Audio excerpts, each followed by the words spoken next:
pemirsa, assalamualaikum warahmatullahi wabarakatuh. Ketemu lagi ya sama channel kesayangan kita, Deruci Explore. Kali ini saya lagi jalan-jalan di Purwokerto. Asik nih, lihat-lihat kampus yang gede-gede, mewah dan megah. Luar biasa ya Purwokerto itu. Wah, ini Universitas Jenderal Sudirman, kampus Merdeka, luar biasa. Di sini tuh banyak mahasiswa berseliweran ya, dari kampus ini kampus itu, banyak banget kampus di sini.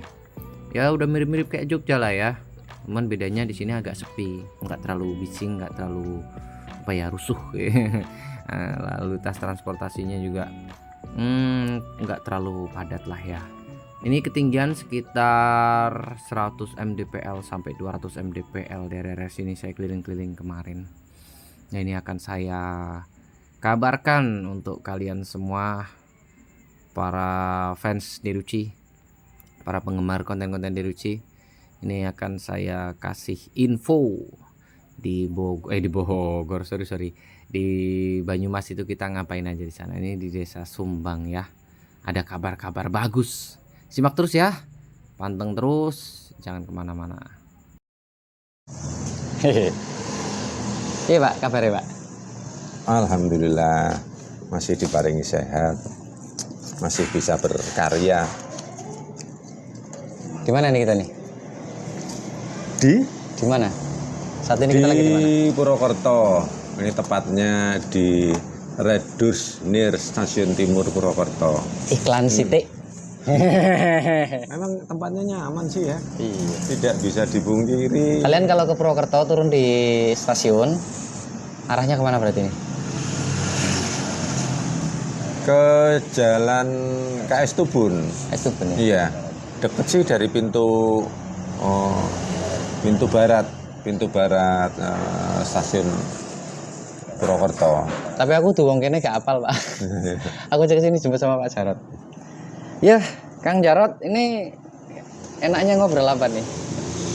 Macam-macam ya. Ini apa yang jadi concern kita dalam beberapa minggu terakhir ini sudah kita tindak lanjuti dengan kunjungan jenengan,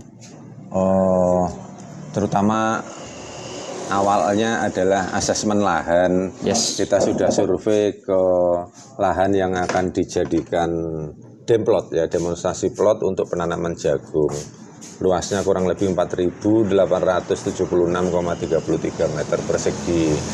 Kemarin sudah kita lihat kondisi tanah ya, terutama pH, suhu, terus dengan segala kekurangan dan kelebihannya ya. Hari ini tadi kita memantapkan terutama budgeting ya, penganggaran. Kemarin itu sudah kita buat sebelum jenengan datang, RAB-nya sudah kita buat, tapi kan belum secara faktual melihat kondisi tanah. Kemudian juga hari ini kita melakukan evaluasi dari 2 hari kegiatan yang sudah kita lakukan. Nah gini Mas, ini tadi sudah kita buat RAB ya. Untuk musim tanam yang pertama itu memang kurang lebih berapa ya, 60-an% itu adalah biaya pengolahan lahan. Sekitar 30 sekian persen adalah boleh dibilang biaya variabel atau di luar pengolahan lahan. Ya kurang lebih 65-35 lah. Nah, dari RAB ini pada musim tanam yang pertama itu boleh dikatakan kita tidak mendapatkan profit ya. Profit itu baru kita lihat, baru kita dapat setelah musim tanam 2 dan seterusnya. Kenapa? Musim tanam kedua itu ternyata kita sudah tidak membiayai lagi pengolahan lahan ya. Kita sudah menyehatkan lahan di musim tanam pertama sehingga kita sudah menghemat biaya 65%. Dan dengan apa yang kita lakukan, kalau memang ini sesuai SOP seperti ini, paling tidak 4 musim tanam ya Mas ya. Ya. 4 musim tanam bisa kita lalui. Artinya apa? 65% itu boleh dibilang kalau secara akuntansi itu adalah biaya tetap ya. Kalau di ekonomi produksi pertanian itu biaya tetap.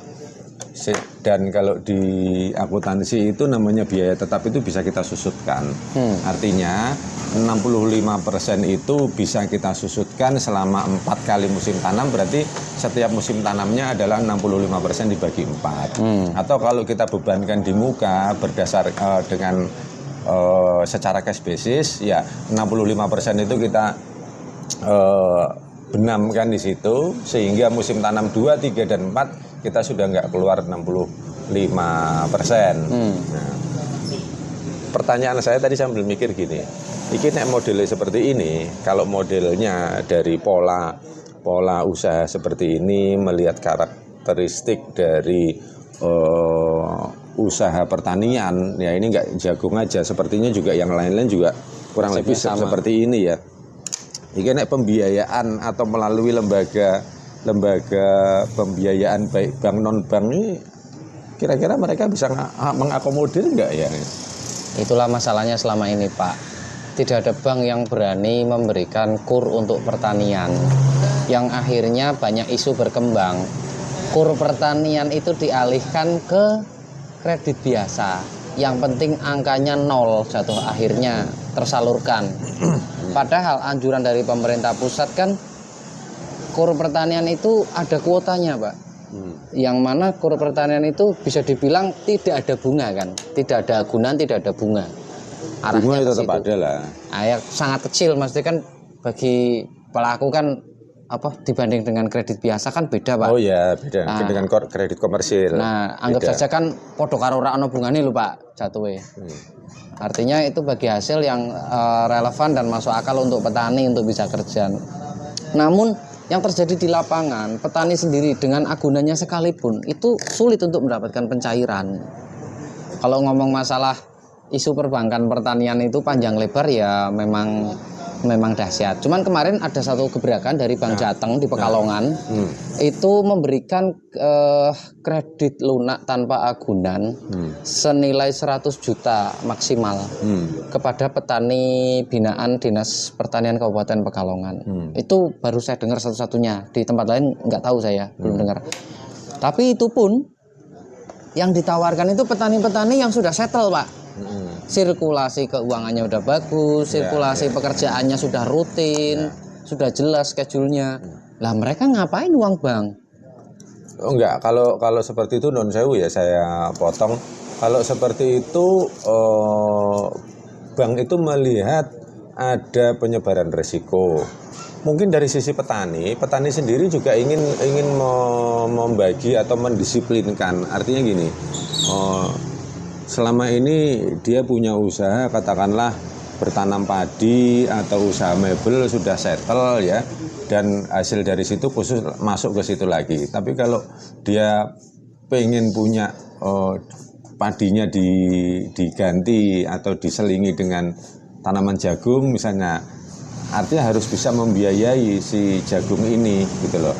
Itu jadi dari kacamata petani itu ingin mendisiplinkan diri, dari kacamata bank justru ingin menyebar risiko. Artinya kalau dari usaha tanam jagung ini gagal, si nasabah ini ada usaha lain yang bisa membackup seandainya pembiayaan untuk jagung ini. Cuman kan kayak petani melon sendiri, misalkan Mas Wisnu kemarin ditawari 50 juta dari Bank Jateng.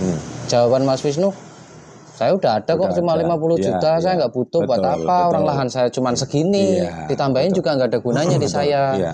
Ya, yang baik memang seperti itu sih ya. Artinya jangan sampai kalau kita ditawarin usaha untuk melon, sementara melonnya udah settle, tapi dalam pikiran dia, aku pengen usaha yang lain.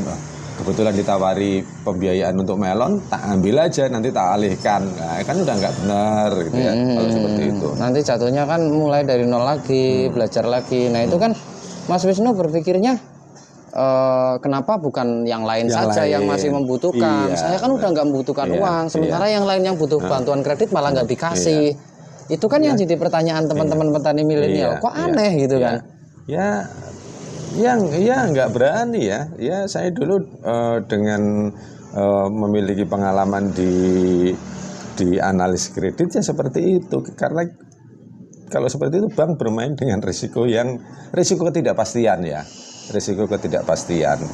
Mungkin ya gagal panen karena serangan HPT ya. Mungkin juga karena kondisi alam yang semuanya adalah uncontrol, yang tidak terkendali, yang tidak bisa dikelola oleh manusia gitu. Lah sekarang kalau target pemerintah pusat untuk penyaluran kredit pertanian itu memang ada dianggarkan, terus di lapangan tidak dilaksanakan, secara internal imbasnya bagaimana? Internal siapa ini? Internalnya bank sendiri. Internalnya bank, ya hampir nggak ada imbas ya. Karena gini, kalau dulu ada penilaian bahwa bank yang bisa menyebar kredit KMK, dulu ada yang namanya KMKP, kemudian ada KMK untuk UKM, kemudian ada lagi KKU, kredit kelayakan usaha. Itu bank ada nilai positif untuk penilaian kesehatan bank. Kalau sekarang, wah, daripada kami bermain dengan risiko yang besar, ya udahlah lebih baik dihindari gitu loh. Terus kayak gitu UKM dan pertanian mikro nggak ada nggak ada support dan backup untuk pengembangan. Betul. Padahal saya tahu banyak juga sarjana-sarjana pertanian yang menjadi officer di perbankan ya. Harusnya itu mereka bisa manfaatkan ilmunya seperti itu. Hanya saja memang dalam SOP perbankan ya itu ada namanya kriteria risiko per sektor. Saya pernah lihat sendiri bahwa sektor pertanian itu kriteria untuk sektor pertanian itu demikian tinggi. Makanya banyak diarahkan sektor pertanian yang bukan di hulu tapi di hilir. Misalnya pabrik pakan ternak, kemudian investasi pada mekanisasi pertanian. Itu udah jelas karena hampir resikonya lebih kecil daripada risiko hulu ya. Artinya petani yang mau nanam jagung, nanam padi itu resikonya lebih besar daripada kalau kita misalnya beli traktor ya dengan kredit investasi dari perbankan. Kemudian traktor itu kan bisa kita sewakan. Kita bangun RMU misalnya ya, itu resikonya lebih rendah. Apalagi kalau kita membiayai istilahnya segmen korporasi, segmen yang sudah besar, bangun pabrik pakan ternak, wah ya resikonya lebih kecil. Makanya kayak petani sendiri ya bisa jadi terabaikan gitu. Jadi harapan untuk petani menjadi maju pesat itu ya sulit juga ya. Sulit, boleh dibilang ya maaf kata ya digencet sana sini. Digencet sih mungkin tidak ya, tapi artinya dukungannya itu kurang gitu loh. Sekarang contohnya nih, kita balik lagi. Apa sih yang didukung oleh pemerintah terhadap petani? Ya, contoh sekarang aja sampai Desember 2024 pemerintah sudah mau merencanakan impor beras ya kan? 900.000 ton. Saya kurang tahu angkanya, tadi baru saya baca. Lagi nih dunia kampus, nggak usah jauh-jauh, ini di Purwokerto. Kemarin kita lihat kan, kita jalan-jalan. Kemarin kita sudah jalan-jalan secara acak. Kita melihat spot-spot lahan pertanian ya, terutama di Desa Sumbang dan sekitarnya. Kita sudah lihat jagung terutama kita amati ya, kayak di Desa Sumbang tempat kita mau bikin demplot itu, bagaimana tanahnya, bagaimana pola atau tindakan petani dalam menanam jagung. Demikian serampangan ya kalau mau dibandingkan dengan SOP kita. Sementara Sumbang itu boleh dibilang hanya sepelemparan batu dari perguruan tinggi ternama di Purwokerto loh. Dan perguruan tinggi itu ada fakultas pertaniannya loh. Ada jurusan atau prodi agrotek, agribisnis ya. Dan punya dokter loh, dokter pertanian, bukan cuma satu loh. Ya, ada pejabatnya doktor ilmu tanah loh. Ya kan? Nah, kenapa mereka nggak bisa memberikan pendidikan yang baik dan benar, mengajari petani dengan SOP-nya? Ya, monggo kira-kira menurut jenengan gimana? Saya tuh justru kemarin ya terheran juga pas boncengan sama jenengan. Kan saya nggak tahu daerah sini, daerah Purwokerto. Jadi saya jalan-jalan keliling-keliling muter Purwokerto dari jalur kanan, jalur kiri sampai saya keder pulangnya, kalau dilepas nggak bisa pulang kayaknya ini. Nah itu saya heran. Ini katanya Purwokerto banyak kampus gede. Teman-teman saya di Pekalongan sana banyak lulusan sini kan. Kok di belakang kampus masih ada jagung yang cicir berit? Cicir berit gimana ya maksudnya? Ya nanti digambar tak kasih lihat lah. Ndek dhuwur, Ya, tubuhnya nggak seragam, terus penyakitan, kuning, daunnya virus, segala penyakit dari mulai hama mikro sampai yang makro kelihatan semua itu. Ya banyak banget penyakitnya, belum lagi kapasitas produksinya kecil. Ya kan, kita belum melihat produktivitas ya. Itu produktivitas. kira-kira kalau dari jenengan yang harus diperbaiki dulu apa itu? Yang pertama yang jelas pertanggungjawaban dari teman-teman akademisi atau orang-orang berilmu. Weh. Tidak hanya akademisi kampus saja, orang-orang praktisi, orang-orang yang berpengetahuan. Kayak saya sendiri nih, saya kan konsultan pertanian. Kita semua ini punya tanggung jawab untuk mengedukasi, tidak hanya untuk nyekolahi bagi orang-orang yang punya uang. Kalau yang disekolahi saja yang punya uang, sementara yang punya uang itu ternyata tidak terjun ke dunia pertanian, masuknya ke dunia perbankan, tidak aplikasi ke lahan. Yang aplikasi ke lahan itu tetap orang-orang yang mohon maaf kurang terdidik dalam hal teknis. Ya mau sampai kapan? Wong yang belakang kampus loh, yang belakang kampus kok masih ditemukan lahan-lahan dengan kondisi mengenaskan produksinya. Itu seperti digambar ya, saya tunjukin. Nah, ini tanggung jawab siapa? Ini tanggung jawab siapa? Yang harus bertanggung jawab siapa? Ya salah satunya saya. Tapi kalau saya sendiri nggak cukup. Nggak bisa. Ya justru saya jadi pertanyakan. Saya ngedukasi kenceng nih. Saya tanya. Ada mahasiswa KKN PPL di sini? Ada. Imbasnya nggak kelihatan, Pak. Imbas dari keberadaan mereka ya. Jadi misalkan kedatangan mereka. Yang namanya kopi kalau dikasih gula kan harusnya manis, Pak. Itu mereka orang-orang berpendidikan itu masuk ke sebuah lingkungan masyarakat yang tidak tahu ilmu teknisnya bertahun-tahun. Keberadaan mereka jelas magrong-magrong di sini. Gede kampusnya, radiusnya deket. Kenapa tidak ada imbas? Nampak seperti tidak diberi gula, bagaikan kopi tidak diberi gula. Keberadaan mereka itu sebenarnya ngapain toh di sini, itu yang mau kami pertanyakan. Heran aja saya. Ya saya nggak ada kesimpulan apa-apa. Saya cuma bertanya-tanya. Iki piye toh? Mburi kampus kok ngene tandurane rusak. Wis kuwi aku ngomong tentang mikroba ya ora paham. Aku ngomong tentang apa jenenge enzim ya ora paham. Maksudnya piye gitu loh. Ya nggak tahu, saya harus bertanya sama siapa. Boleh dibilang memprihatinkan ya. Iya. Apakah mungkin mereka prakteknya kurang? Atau mungkin mereka merasa berdiri di Menara Gading, atau karena perubahan perilaku mereka lebih asik mohon maaf bermain dengan gawai. Saya nggak mau menyalahkan orang-orang akademisi, bisa jadi yang salah itu petaninya nggak mau belajar, nggak tecepel. Tapi kan semua ada jalan tengahnya. Kenapa nggak coba diurai? Kenapa nggak nyari tesis ke arah situ? Kenapa nggak skripsinya difokuskan ke bagaimana mengurai tanda kutip ketidaktahuan petani agar jadi tahu? Wah sebenarnya banyak ya. Mohon maaf nih.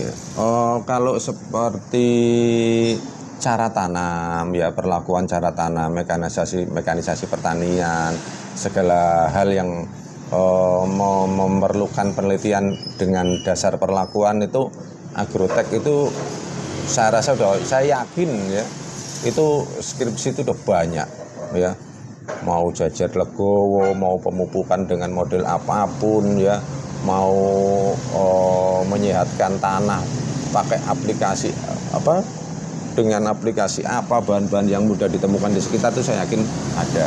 Kemudian bagaimana merubah perilaku petani itu di pelajarannya agribisnis. Kalau dulu sosek ya, sosial ekonomi, di pelajaran agribisnisnya ada tuh komunikasi dan penyuluhan pertanian. penyuluhan dan komunikasi pertanian, PKP itu pasti ada dasar-dasar manajemen, dasar-dasar penyuluhan itu bagaimana sebelum kita ngasih penyuluhan aja kita sudah harus memahami kondisi budaya setempat ya, perilaku petani itu sudah ada. Bagi penelitian-penelitian mengenai komunikasi pertanian itu saya yakin udah banyak ya, pemberdayaan petani itu saya yakin udah banyak gitu loh Mas. Nah, tapi nyatanya di sini ada rokok, berjam-jam ada rokok tapi nggak ada asap. Berarti rokok itu nggak dinyalakan, Pak? Iya kan? Ya. Lah, sekarang gini, saya perokok, saya bayar pajak, ya kan? Saya nyumbang negara, saya udah beli rokok, ya kan? Rokoknya ada. Loh, buat apa saya beli rokok kalau nggak dinyalakan, Pak? Ya. Sekarang kalau ini saya jadi ingat, kalau deskripsi itu kan ada rumusan masalah, ada tujuan, ada manfaat. Nah, biasanya manfaat penelitian atau kegunaan penelitian satu bagi pemerintah, ya sebagai bahan masukan bla bla bla bla. Artinya untuk kebijakan pemerintah sebagai masukan pemerintah membuat kebijakan. Nah itu masalahnya skripsi itu nyampe nggak ke pemerintah, nyampe nggak ke dinas pertanian, ya. Kemudian ada lagi bagi petani ya sebagai bahan informasi, misalnya beginilah cara menyehatkan tanah, beginilah cara pemupukan padi. Bisa jadi mungkin itu tidak terinformasikan ke petani. Rampung ujian ya wes rampung, skripsi dijilid udah tinggalnya nunggu ijazah ngelamar pekerjaan. Jadi yang punya tugas menyampaikan informasi itu siapa? Kemarin saya mengkaji masalah kesejahteraan petani sama petaninya. Petani bilang yang mau memperhatikan petani siapa gitu kan. Karena petani nggak diperhatikan. Lalu terus kita lempar ke para ilmuwan. Ya kan, misalkan ini di depan kita ada ilmuwan. Loh, kami sudah melakukan riset kok. Terus kita mau lempar kesalahan kemana lagi? Mungkin ke ini, ke penjaga perpustakaan mungkin. Oh iya, kenapa dia nggak bagi-bagi buku, Pak? Nggak bagi-bagi skripsi. Harusnya bukunya dibagi-bagi gratis. Coba nanti kita pengen tahu jawaban dari para doktoral itu ya, teman-teman. Ya, benar. Solusinya gimana? Ya, harapannya benar ini. Meskipun ini agak kita kemas secara bercanda, tapi kayak kita ini butuh butuh komen, like dan subscribe dari para dokter ya. Bagaimanapun, kayak kemarin jenengan cerita, tanaman itu ibarat tamu, sementara tanah itu ibarat hotel atau tempat penginapan. Bagaimana tamu atau tanaman merasa nyaman kalau hotelnya tidak nyaman, ya kan? Gitu loh. Hotelnya lokasi strategis, nah tapi tidak nyaman. Entah mungkin di sebelah ada kelab malam yang suaranya berisik, bang bung. Ya. Hotelnya bocor semua, itu toiletnya rembes. Ya, meskipun hotel bintang sekian, iya kan? Nah gitu. Jadi ya.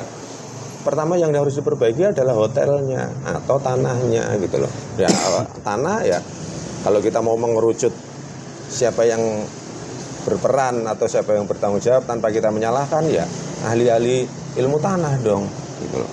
Sekarang saya yakin di Indonesia itu sudah banyak sekali penggiat pertanian organik ya, sudah banyak. Kenapa kok hasilnya itu kok tampak lambat ini loh kayak nggak ada gebrakan ya. gitu. Kopi kok dikasih gula nggak manis, gula apa ini, gula palsu? Gitu. Gula macam apa buat ngulain kopi nggak manis, Pak? Setiap tahun loh ada gula keluar terus loh dari pabriknya. Iya, dan banyak loh. Sekarang misalnya gini, satu prodi di dalam kampus itu setiap tahun itu pasti menelurkan doktor, iya kan?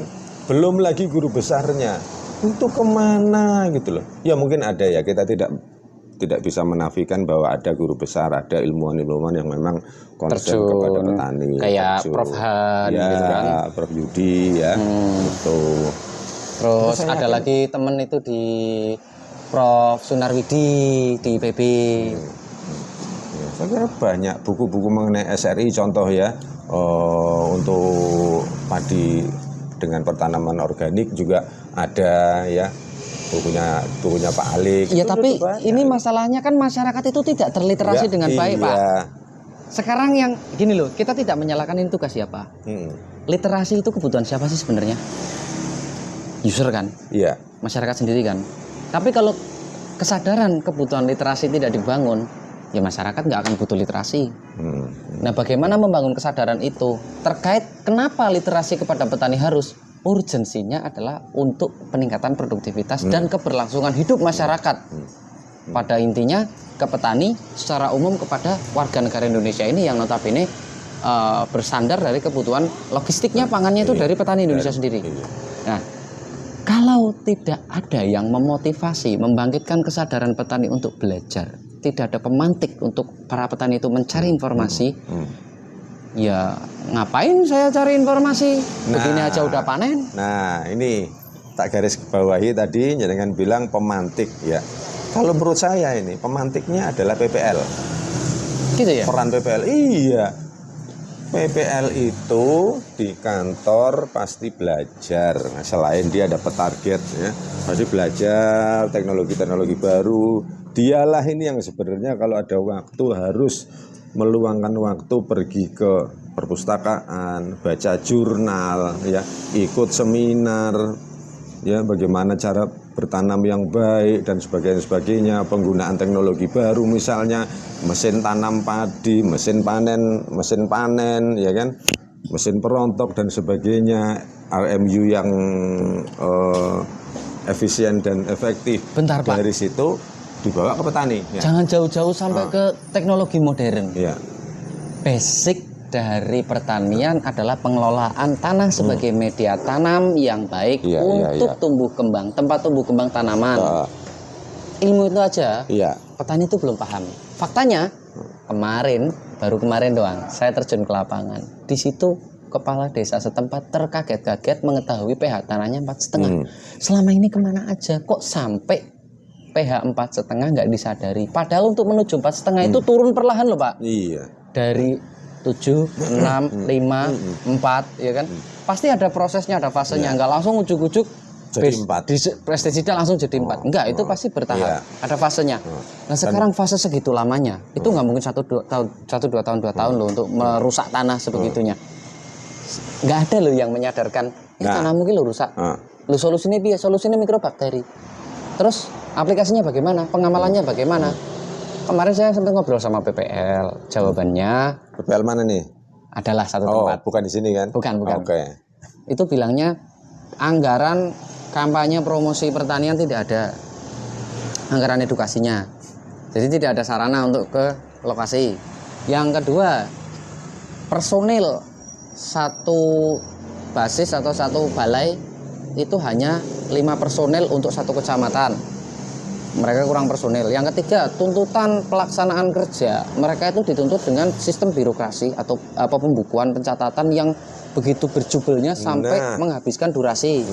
Nah, dari 3 polemik itu saja, itu turunannya sudah banyak banget masalahnya. Sampai di situ saya pun nggak bisa menyalahkan mereka. Ya. Karena itu manusiawi lah, mereka nggak bisa terjun maksimal karena alasan-alasan itu. Apakah ini akan hanya menjadi sebuah lingkaran setan? Lah kita sebagai aplikator, kita pelaku di lapangan ya. Kita mau paidu-paidunan. Amit sewu, kowe ngomong kon mulang, kowe mulang sudah. Cek konten saya sudah edukasi banyak orang. Itu baru sekian yang saya kontenkan, yang tidak saya kontenkan lebih banyak. Namun kan tidak cukup berhenti di pedean atau perdebatan kamu sudah melakukan edukasi atau belum. Ini tentang hasil akhir. Bicaranya hasil akhir. Nyatanya banyak orang berpendidikan di dunia pertanian pun masih lebih banyak petani yang gagal panen.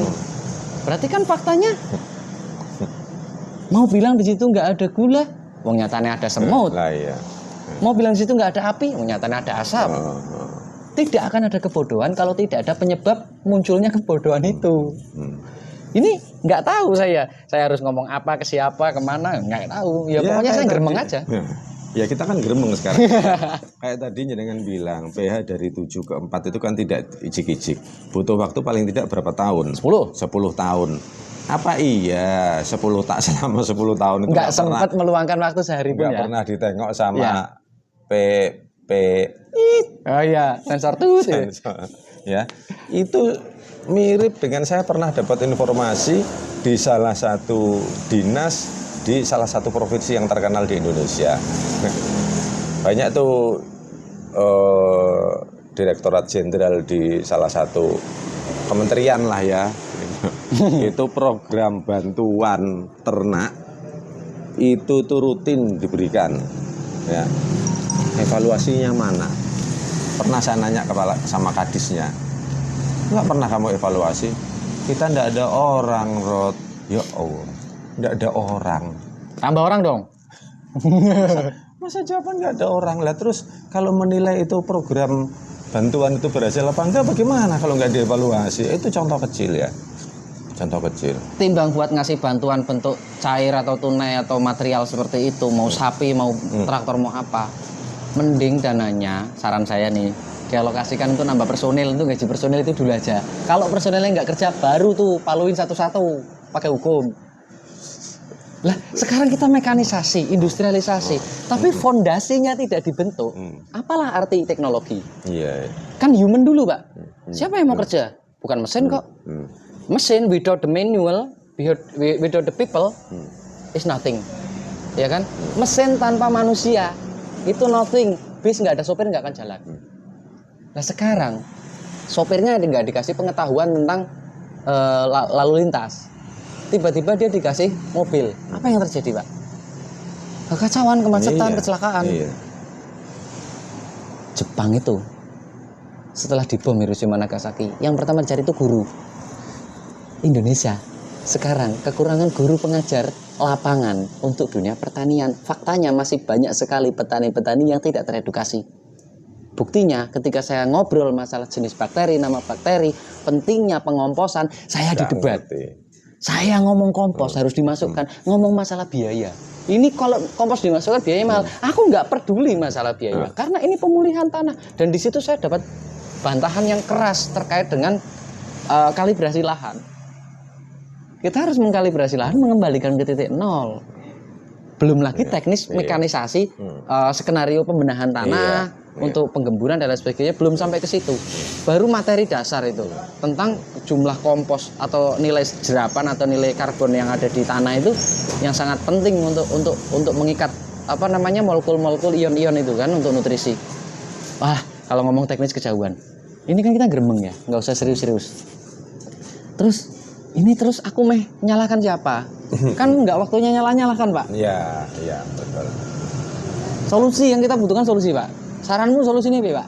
Tapi sekarang ya, yang angel kalau nyari solusi ya memang kita harus duduk bersama ya para stakeholder itu, akademisi, pemerintah, swasta, kayak BHL kayak kita, ya, buruh harian lepas. BTL, Pak, buruh tembak langsung. Kan harus duduk bareng ya, rasanya nggak fair kayak semuanya diserahkan, bukan semuanya ya, kayak diserahkan ke kita wis kono yang BTL atau BHL golek pakan sendiri, sementara kita yang digaji nggak turun juga ke lapangan. Aku bayar pajak, aku berhak menuntut kinerja orang-orang yang tak gaji. Ya, Ra? Bener nggak? Lu saya bayar pajak lu. Ini uang saya itu dikemanakan outputnya? Ya mungkin udah ada laporan harian, tahunan, bulanan dalam bentuk apa silpa segala rupa itu yang ada itunya. Tapi laporan itu ketika disinkronkan dengan output lahan, dengan realita di lapangan, ya gitulah. Apa boleh dibilang apa setuju kalau misalnya ada pernyataan begini, petani itu tidak diperlukan, artinya diabaikan apa gimana ya bahasanya ya, tidak perlu dipikirkan dalam-dalam apa gimana? Seharusnya yang tidak perlu dipikirkan itu kita, seharusnya petani itu nggak perlu butuh kita, Pak. Karena kalau mereka masih butuh kita, artinya mereka masih butuh asupan, belum mandiri. Kalau udah nggak butuh kita, serah butuh kamu, yang penting produkmu bawa sini, aku udah bisa pakai. Sama kayak di Pekalongan tuh teman-temanku yang udah hebat itu, beli obatnya, ya perlu panduan nggak usah, udah hafal. Nah itu yang kita butuhkan yang kayak gitu. Apa perlu petani itu demo, para petani demo dengan cara nggak usah menjual hasil panennya, dikekepi sendiri orang-orang yang bukan petani. Nah, kita jadi ingat ya, orang-orang yang bukan petani yang tidak bisa memproduksi pangan akhirnya kan keteteran nyari petani, ngemis-ngemis dalam tanda kutip kepada petani. Muslah sini jualan mahal ke aku juga nggak apa-apa. Artinya apa? Akhirnya jadi muncul lagi topik ini ya, bagaimana sih ketertarikan anak muda terhadap dunia pertanian, sektor pertanian. Imajinasi liar saya begini Pak, suatu hari nanti di negara Wakanda itu petani itu sudah capek bertani, akhirnya semua nggak ada yang nanam, lahan terbengkalai, jadi lahan tidur semua. Kemudian datanglah negara Konoha menawarkan, saya punya hasil bumi nih, you mau bayar nggak? Agar warga kamu tetap hidup sekian juta orang. Berapa? Wani piro gitu kan. Akhirnya kan ya sudahlah, kita jual emas. Per kilonya berasmu berapa? Per kilo beras saya 50.000 kalau mau. Emasmu per gram berapa? Ya udah konversi aja. Akhirnya yang harusnya harganya 12.000 jadi 50.000. Kita ngeluarin devisa banyak banget. Hanya untuk bergantung biar bisa hidup, karena sudah tidak ada yang nanam di Wakanda itu. Nah, gimana ya padahal fitrah manusia itu kan hidup, meneruskan kehidupan dan keturunan. Kita hidup paling penting nomor satu apa Pak? Makan. Iya. Pinter, cerdas, smart kayak apa, nggak makan 1 minggu lemes. Tentara itu tembakannya sniper hebat dor, nggak makan 1 minggu ya bingung. Ya kuat puasa tapi kan ya nggak sampai tenanan rak makan, karena makanan itu sebagai syarat dasar makhluk untuk hidup. Katanya kita mau kedaulatan pangan melalui ketahanan pangan. Kata siapa Pak? Ada tuh yang bilang tuh tetangga sebelah saya itu, tetangga sebelah rumah. Itu tetangganya lebih itu Pak, berlebay ya. Lebay Pak. Itu ya. Karena dia ngomong nggak ada dasar, ngomong cangcing-cong. Tetangganya jenengan tuh ngawur itu. Katanya kalau pangan kita tahan, kita berdaulat. Ya. Kapan ngomongnya Pak? Ya, yang jelas sebelum impor beras ya, mungkin ya, sebelum impor daging sapi. Memang kita nggak bisa beternak sendiri, ya. Nggak bisa kan, kita bodoh-bodoh Pak, termasuk saya Pak. Guru besar produksi ternak itu nggak tahu ya saya datanya ya, ratusan mungkin ya ada, ya kan, guru besar. Iya ya, impactnya apa ya Pak ya? Itu. Impactnya pengetahuan yang segitu banyaknya, kampus segitu banyaknya. Kalau dibilang, lo saya sudah kerja, lo outputnya mana? Kamu udah bilang kerja nyapu kok masih kotor, gitu kan? Iya. Bedanya kerja sama nggak ada, bedanya kerja sama nggak ada bedanya kok, masih sama. Ya tapi buat yang ngerasa aja, yang nggak ngerasa jangan. Aku kan nggak nyindir siapa-siapa, nggak nyebut nama. Kita nggak nyebut nama, nggak nyebut jabatan. Ya terenyuh juga ya, di samping memang kompleks sih ya persoalan pertanian ya. Nah, kalau pejabat pertanian kalau ada kata-kata kompleks persoalan pertanian seneng ya, merasa ya kita nggak bisa nangani semua tuh kompleksitas dari permasalahan pertanian ya, mau diurai satu-satu. Sekarang alih fungsi lahan pertanian itu sudah banyak. Kalau saya mau bilang masif ya saya nggak pegang datanya. Sekarang yang jelas ketertarikan generasi muda sekarang itu generasi apa sih katanya? Generasi Z, lah. generasi milenial. Kalau ditanya, kamu pengen jadi apa? Jadi ini, jadi YouTuber. itu. Jadi YouTuber kayak Mas Andono. Jadi YouTuber. Kok nggak pengen jadi petani kah? Nggak, kotor, memalukan, jijik. Kotor, nggak elit ya? Nggak elit. Nggak elit. Terbelakang. Masa malam mingguan sama Yangi kok. Ngileni banyu ya. Nggak ada duit. Iya. Malam minggu kayak kita tadi malam. Yang lain nyantai di alun-alun ya Pak ya? Iya, kita mengairi lahan. Kayaknya nggak terhormat banget. Boleh dibilang nggak terhormat. Saya itu ingat kata-katanya Kang Ribut. Apa rasa terima kasih kita kepada petani? Ya, gitu. Wong anak-anak sekarang kalau makan sambil mainan HP, apa penghargaannya terhadap piring yang di depan? Di Jepang itu orang demikian menghargai makanan. Iya. Mereka perlakukan beras, mereka perlakukan ikan sedemikian hormatnya. Ya. penghargaan kepada petani, kepada nelayan ya tinggi. Meskipun mungkin dalam perlakuannya kepada hewan ternak ya agak ngane-ngane, tapi setidaknya mereka hormat, respect terhadap makanan. Kalau dalam Quran perhatikanlah makananmu. Iya. Artinya kan tidak hanya sekedar menonton makananmu itu apa. Makanan. Alurnya dari mana, nilai gizinya apa, manfaatnya apa, ya kan? Iya. Kandungan-kandungannya apa. Itu kan bagi orang-orang yang berpikir aja, Pak. Iya. Nah, kita kembali ke produksi kita. Kita kan memperhatikan makanan kita dari mulai proses praprosesnya, produk supportnya, outputnya gitu kan. Kita kan udah berusaha untuk memberi yang terbaik dengan memproduksi melalui induksi produk-produk yang sehat ramah lingkungan itu kan, yang bisa meningkatkan kualitas dan kuantitas panen. Di Ruci ini kan seperti ibaratkan kata ada koki yang memasak. Ya kan, ada koki. Nah, cairan-cairan nutrisi di Ruci ibaratkan kata bumbu dapur. Nah, terus sawah itu ibarat hotel. Nah, tamunya itu tanaman-tanaman. Ibaratnya seperti itu. Ketika kita ngasih pemahaman, pentingnya memasukkan kompos sebagai bahan olahan yang mau dimasak sama si koki itu. Terus petani bilang nggak perlulah kompos. Bedegel ra Pak sampean Pak. Loh Ya. kokinya suruh masak apa gitu kan. Itu karena ketidakpahaman. Ya Tanggung kita jawab siapa tuh? mungkin kalau baiknya ya nggak boleh ya kita medegel ya. Yang jenengan bilang ya udah semarah-marahnya mereka, sembedegelnya mereka kan kita tidak boleh mengikuti alur mereka. Kita harus bisa membawa mereka ke arah yang lebih baik. Itu kalau kata kalau kata Gus Bah, berarti kowe cek disetir karo menungso. Nek kowe apik karo aku ya aku bisa apik. Kalau kamu baik sama saya bisa baik. Kalau kamu jelek sama saya juga bisa berbuat yang lebih jelek kepada kamu. Nah itu berarti kan kita masih disetir sama manusia. Nah sekarang kalau petaninya bedegel ya berarti kita harus merubah bagaimana mereka supaya tidak mendegel. Caranya apa? Memberikan edukasi. Memberikan pemahaman. Wah saya jadi ingat lagi nih, banyak orang berpendidikan dunia pertanian tapi kok pertaniannya masih rusak juga. Nah iya, gimana ya?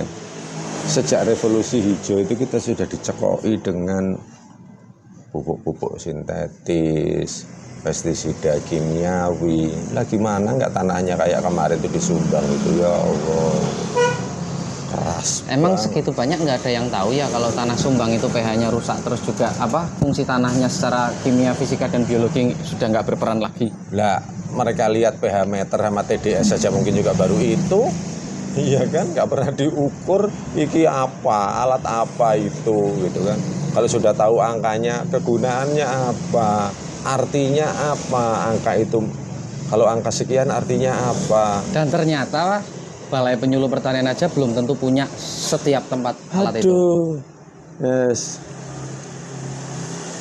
Angel wis tuturan. Nggak percaya, cek Balai Penyuluh Pertanian kalian masing-masing setiap kecamatan. Ada semua nggak itu 2 alat itu? Baru 2 alat, belum alat yang lain. Cek di BPP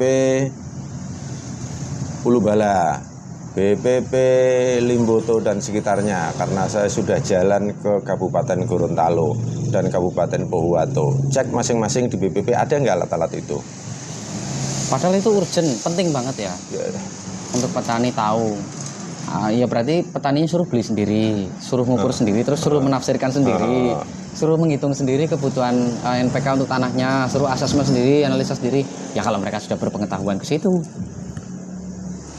Knowledge untuk memasukkan kompos ke tanah untuk mengkalibrasi tanah saja nggak nyampe. Iya. Apalagi suruh menghitung angka-angka itu. Ya kita yang berpendidikan harusnya sadar dikit dong ya. Nggak melulu tentang gaji, nggak melulu tentang income, nggak melulu tentang gelar. Kalau akademisi, Dr. Insinyur Abu Jarot SP MSI IPU M ASEAN MN sederet gelarku, petaninya terenyuh. Aduh.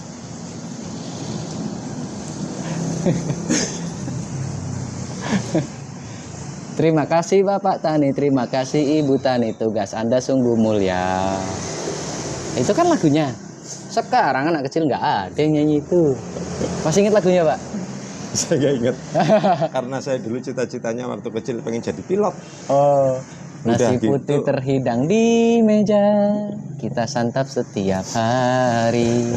Beraneka ragam hasil bumi, Nah, petanilah penanamnya. Terima kasih Bapak Tani, terima kasih Ibu Tani, tugas Anda sungguh mulia. Kayak gitu lagunya. gitu ya. Itu doktrin untuk anak kecil untuk menyukai Iya, pertanian. betul, Zaman Pak betul. Harto, enak zaman gitu. Ya, tadi jenengan sudah mengucapkan terima kasih, menyampaikan terima kasih kepada Pak Tani. Saya juga mewakili kita di sini. Terima kasih kepada Mas Heru Prasetyo, alumni Fakultas Biologi di salah satu universitas terkenal di salah satu kota, Ya. di salah satu provinsi. Nah, itu atas contoh tempat. mahasiswa yang baik itu. Jadi alumni jurusan biologi kembali ke habitatnya, mengabdi kepada masyarakat ya kan. Soalnya gini, Prasetya Wisuda masih ingat Pak? Itu sumpah loh itu. Prasetya Wisuda salah satu bunyinya itu kembali ke masyarakat Iya, dengan ilmunya. betul, betul. Sudahkah kita kembali ke masyarakat dengan keilmuan kita? Jadi ingat juga ada beberapa kampus kalau sekarang ini dalam salah satu visi dan misinya itu mencetak sarjana-sarjana yang berwawasan entrepreneurship, artinya berjiwa wirausaha mandiri, karena bisa untuk menciptakan lapangan pekerjaan, ya, bisa mengurangi pengangguran, bisa meningkatkan pendapatan baik daerah maupun untuk negara, ya, tidak melulu, mohon maaf, sebagai orang gajian. Karena kalau ya terus terang kayak orang-orang tua kita dulu, besok kalau besar kamu jadilah pegawai negeri atau jadilah ABRI kalau dulu ya. Karena apa? Dulu nih senajan meskipun gajinya kecil tapi ada keberlangsungan.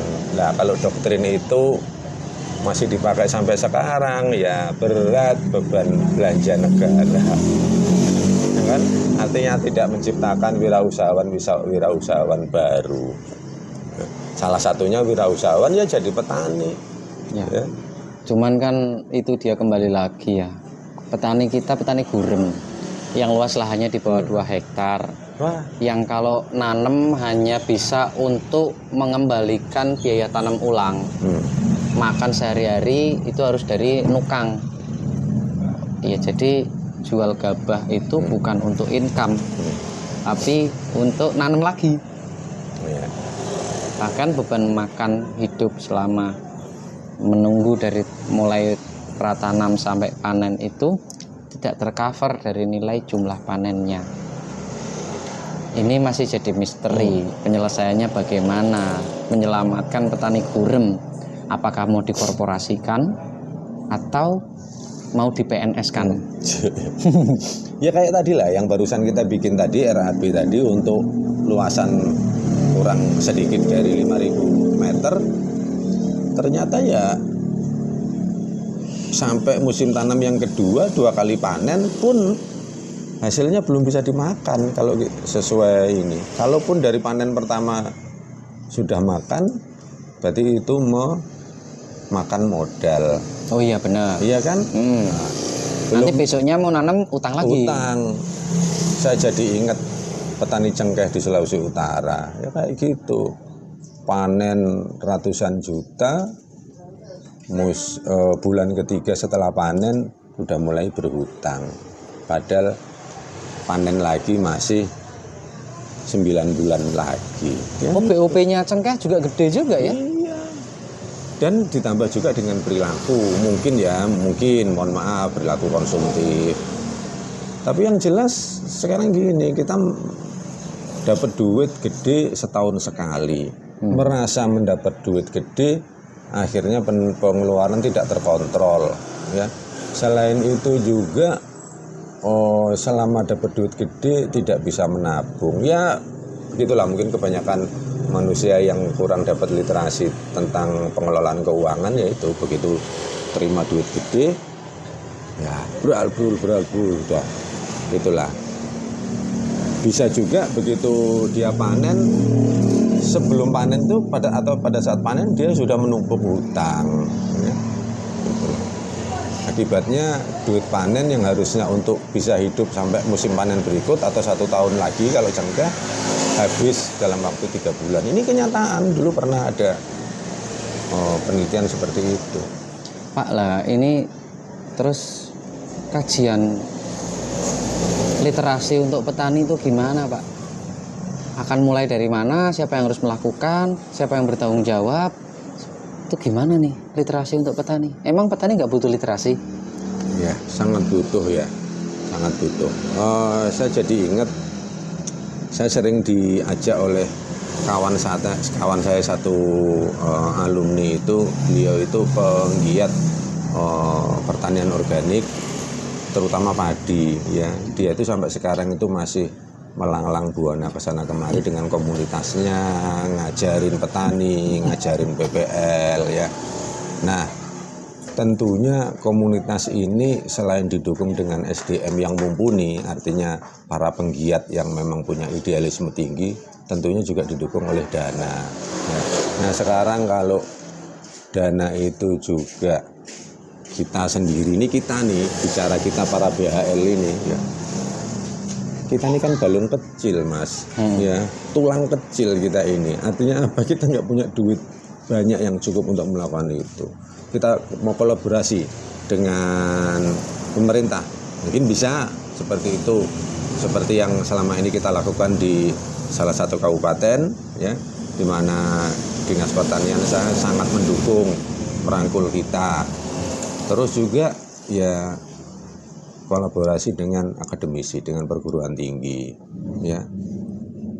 Dalam bentuk apa? Mungkin bakti sosial atau mungkin dalam satu event KKN, bisa kita anukan seperti itu, ya.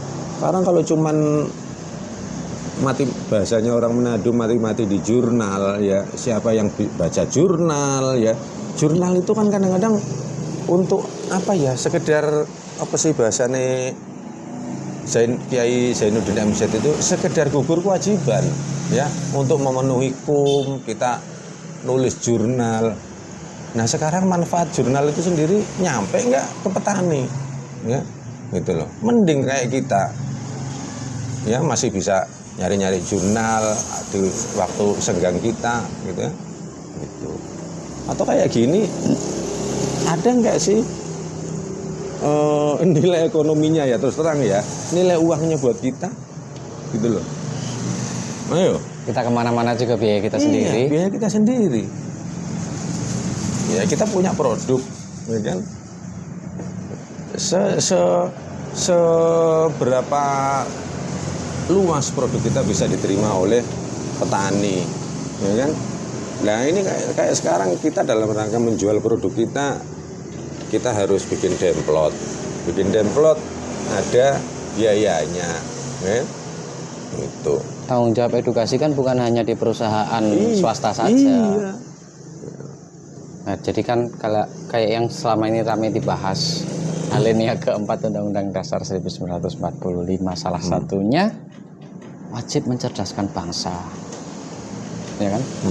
Mencerdaskan kehidupan bangsa. Mencerdaskan kehidupan bangsa dari mulai sektor pangan, terus sektor kesehatan, ya harus cerdas.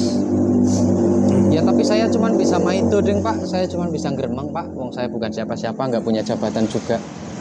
Maitu mah gampang Pak. Ya sebagai insan beragama, ya kita tidak lupa untuk senantiasa berdoa.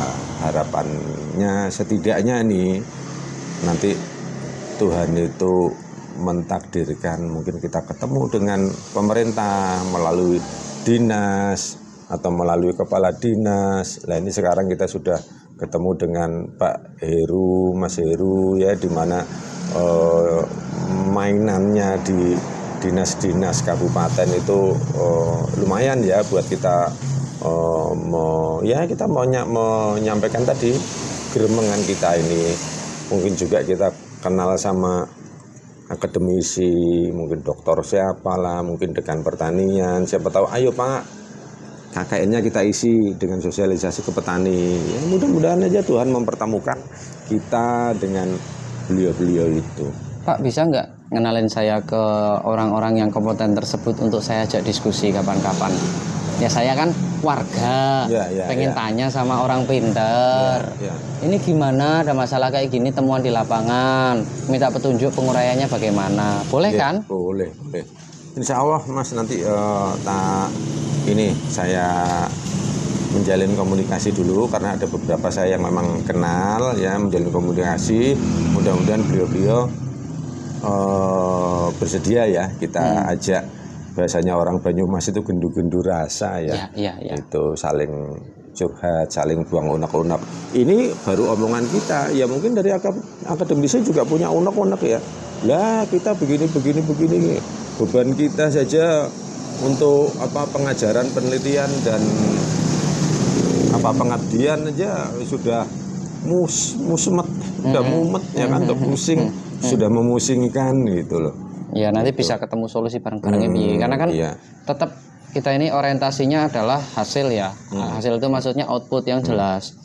Tapi kan ada proses juga yang harus kita lewati. Nah, step-step fase-fase itu kan tetap akan kita kerjakan bertahap dan kita nggak akan nuntut untuk segala lompat dari gagal menjadi sukses itu impossible. Tetap kita pengen ada diskusi, obrolan. Ya, saya tidak bertanya sebagai ahli, tidak bertanya sebagai konsultan, tapi saya bertanya sebagai anak kecil, orang awam yang melihat kasus, terus pengen tahu dari sudut pandang orang-orang ahli itu. Nah, kan katanya kalau kita melihat satu kemungkaran atau ketidaksesuaian itu kan kita harus menyelesaikan dengan tangan kita. Sementara saya nggak punya ilmunya, berarti kan saya harus gremeng, ngomong, ya kan?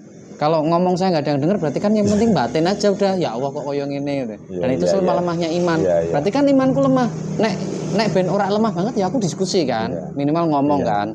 Nah di sini saya ingin meningkatkan keimanan saya. Saya pengen ketemu dengan wong kang soleh, orang-orang yang soleh itu dikumpuli, diajak kumpul, curhat-curhatan supaya menambah pengetahuan untuk saya. Ya ini untungnya untuk saya sendiri sih, bukan untuk orang-orang soleh itu, orang-orang berilmu itu. Ya semoga aja orang-orang soleh yang membaca, nonton konten kita bisa tergugah hatinya untuk ketemu sama saya, untuk diskusi, ngasih solusi dan arahan bagaimana harusnya meliterasi petani. Karena menurut saya literasi petani itu sangat penting banget. Benar Pak? Betul banget. Petani itu ujung tombak produksi pangan, ya kan? Jangan sampailah mereka dilalaikan. Ya, itu. Ngasih pinter mahasiswa itu perlu, tapi kalau petani nggak dikasih pinter, siapa yang mau nanam? Iya, betul. Closing statement? Ya, nggak ada closing statement khusus dari saya karena saya juga tidak pandai berkata-kata, membuat kalimat yang menarik. Gini, ini kan kebetulan kita sudah mau berpisah nih, ini udah mau harus kembali ke kampung halaman ya. Bentar lagi kita harus ke bandara ya. Kita ketemu lagi insya Allah di tanggal 7-8 September. Ada event apa ya Mas ya? Oh iya, iklan event ya ini tanggal 7 dan 8 September 2024. Insya Allah saya dan teman-teman Duta Petani Milenial Kabupaten Pekalongan akan menyelenggarakan training pengelolaan limbah, dari mulai pemilahan limbah sampai aplikasi limbah organik dan pemanfaatan limbah-limbah yang lainnya. Itu di Desa Gutomo, Dukuh Sidosukmo, Kecamatan Karanganyar, Kabupaten Pekalongan, Jawa Tengah. Wah, menarik. Dari eventnya menarik, dari lokasinya menarik, karena saya juga ada keterkaitan emosional dengan Kecamatan Karanganyar, Kabupaten Pekalongan. Kemudian persoalan limbah, ini dengan rencana mengadain pelatihan limbah ya. Pelatihan pengelolaan limbah. Kok nggak belajar sih sama Bapul Peso yang di Kabupaten Banyumas? Itu salah satu prestasinya adalah pengolahan limbah yang terbaik se Asia Tenggara loh, itu loh. Waktunya nggak nyukup, padahal saya pengen ke sana. Nanti di momen lain aja kita nanti berkunjung ke pabrik pengelolaan limbahnya yang di Banyumas terbaik se ASEAN itu. Iya. Oke. Sekian dulu. Terima kasih. Terima kasih Sampai udah nonton celotehan kami. Ya, jangan lupa like, comment, subscribe, dan paidu. Saya tunggu paidunya. Bye bye.